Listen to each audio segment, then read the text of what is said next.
রাত তখন 11টা। মফস্বলের পুরনো জমিদার বাড়িতে ঝড়ের দাপট চলছে। জানালার কাঁচ কাঁপছে।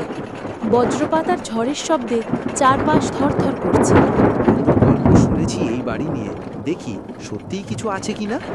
অরিজিৎ সদ্য কলেজ শেষ করে ফিরেছে।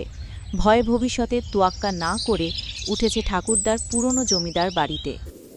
হঠাৎ জানালার ফাঁক দিয়ে দেখতে পেল এক সাদা শাড়ি পরা মেয়ে, যার মুখ ঢাকা আর তার পা নেই। ভয়ে ফিসফিসিয়ে, কে ওটা? আমি কি চোখের ভুল দেখছি? মেয়েটি নিঃশব্দে বাড়ির ভেতরে ভেসে গেল।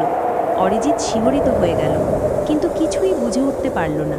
দাদু, আমি কাল রাতে একটা মেয়ে দেখেছি, সাদা শাড়ি পরা, পা ছিল না। তুমি জুঁইকে দেখেছ?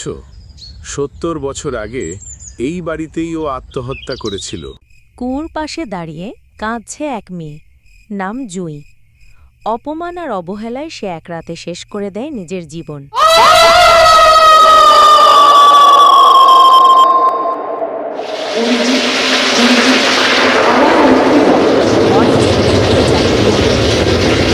সাদা শাড়িতে দাঁড়িয়েছে।